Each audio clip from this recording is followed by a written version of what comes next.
Welcome to Hard Magic Wisdom. Today I want to talk about this one famous speech by Alan Watts. And in this famous speech, he talks about imagine if you were God. And every night you went to sleep and you could dream any sort of dream that you wish to dream. Then obviously in the beginning you would dream of all the best possible things that you could imagine. You would have the best sex and the best food and the best massages and all kinds of interactions that you would like. And if you did this for millions of times, then maybe you would try to incorporate some sort of obstacles into the dream because you want something new. And after millions and millions of more dreams, you would wish for the dream to be a surprise. And then millions more iterations down the road, you would want to forget that you are God and that you were basically invulnerable and eternal. You would want to forget that and instead dream that you are a mortal that is not invulnerable. So this to me is a logical escalation of steps. And also the idea to start at God makes sense to me. Because even if you say, well, the universe didn't start with God, it started with the Big Bang, then the Big Bang is now this thing that has all the power to create everything. Because we can see now, currently we are here, so apparently it managed to create everything. And if we call this God or the Big Bang, doesn't matter to me. So whatever force is behind it, it made today happen. It made the world happen. And because liking things more and less is also built into the system, it makes sense to me that the system would first try to make everything as good as it can. So to me, this analogy makes sense. You start basically as God and you fulfill all your wishes. And then as time goes on, you kind of become bored of the same thing. And then you start to desire to experience new things. And when you have exhausted all the positive things, or maybe you're just really oversaturated with the positive stuff, then you want to have some sort of new experience. You want something different. And this is also logical to me. And then Alan Watts says, couldn't it be that you find yourself in this room right now being this original God character who is just on this journey and you're just at this step where you forgot you were God and you pressed the random button and now you're here. And he refers to the room that they are in while he's doing the speech. And you know, I heard a lot of Alan Watts talks, videos. And from what I can gather, his point of view is that one lifetime was sort of like one dream. And at the end of the life of a human being, then you would kind of go back to the God state. You would regain like admin access, like in a game where you can you have access to the settings and the parameters, and you can pause and change things, move stuff around, everything like this, you know. And while this to me is certainly an option, I think he didn't take it far enough. Because what if this stage is already behind us, you know? Because what I mean is, what does God do after he did this experiment that we just described, where he forgets that he's God and he presses the random button and he has one full lifetime on earth as a human and then he wakes up to his true self? What comes after this? And obviously, by the same logic of the argument before, where God just did it a bunch of times and then he has kind of seen it, and then he's looking for a new game. Now, the only possible next game is obviously to make it more complicated, make it so he can't wake up so easily anymore.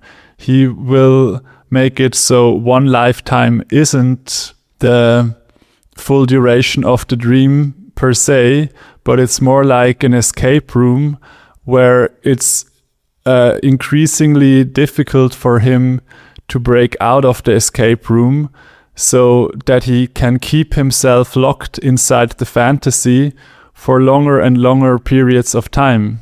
You know, it's like the original question of can God, for example, because he has all this superpower, can he use his superpower to wish away his superpower? And things like this, where he's testing the limits of what he can do. And, you know, after you exhausted all the options of all the positive dreams, and then the short dreams, and then the random dreams, and then the dreams where you forget, then what is left as an experiment? And I think we're in this later stage where we're now in this big escape room experiment. And maybe this is not even the final experiment. I mean, it probably isn't the final experiment, because the game of God is eternal. There's no end to it. So even when this stage of the game is over, then there is still an eternity ahead. So then what do you do with the rest of the eternity? So I think Alan Watts has made a great setup and a great point. The universe managed to get to here, and now we need to say, well, what is here? And obviously this isn't the pleasure land, because there's a lot of pain here. And obviously this isn't all just great fantasies. So we can cross this off the list. This isn't where we're at. And then one option is, well, we are just in the stage where it's a random level where you forget that you are God. And after this one lifetime, you remember again, and it's like, ha ha ha ha, it was all just one big dream. Isn't that crazy that I experienced all of this while in reality I am God? And I imagined I wasn't God. Isn't that funny? And then you like marvel in the fact that you're such a crazy God mastermind that you can make up this crazy life experience. And, you know, how crazy is this God mind? It's like a machine of fascinating ability. It's marvelous in a way. And in all directions, even the so-called bad directions. It has no limits. It can do everything you ask of it. Isn't it crazy? But I don't think this is the stage either.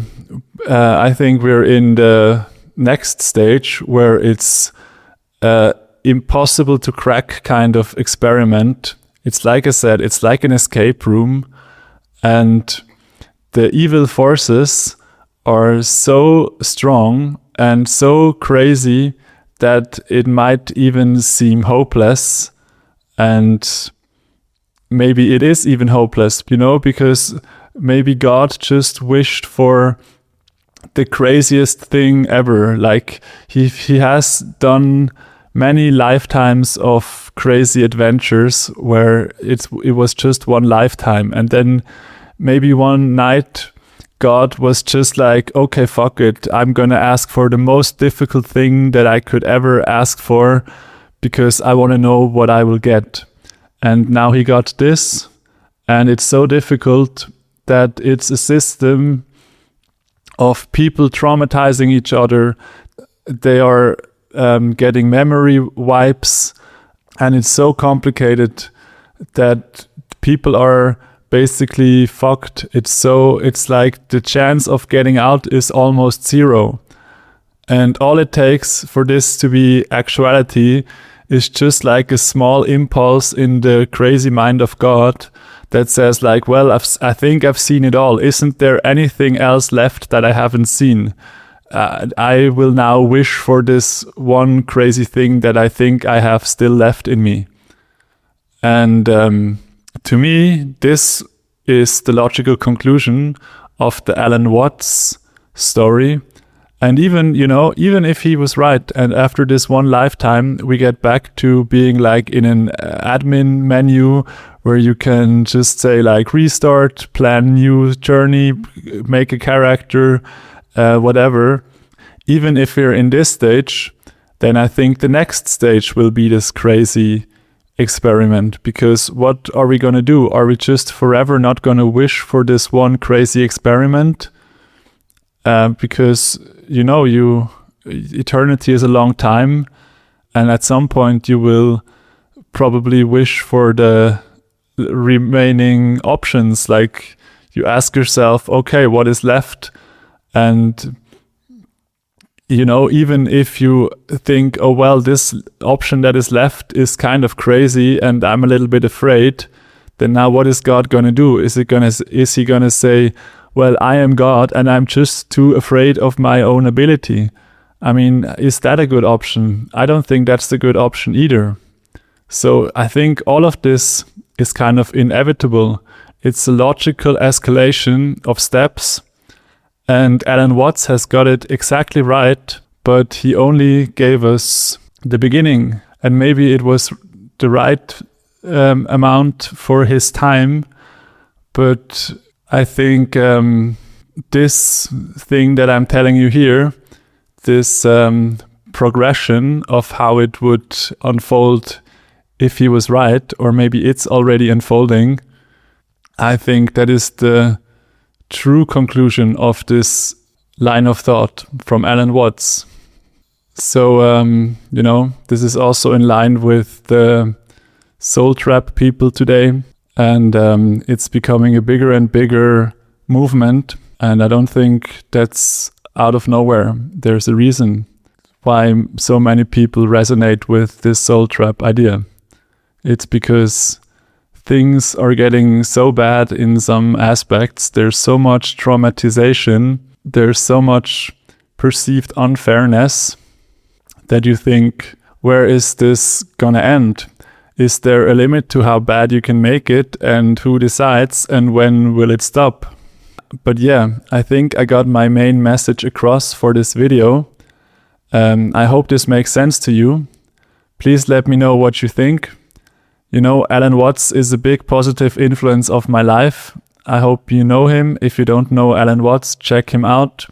Let me know if you know Alan Watts, if you like him, what you like about him, if my thoughts on this made sense to you. And thank you for watching, and see you soon.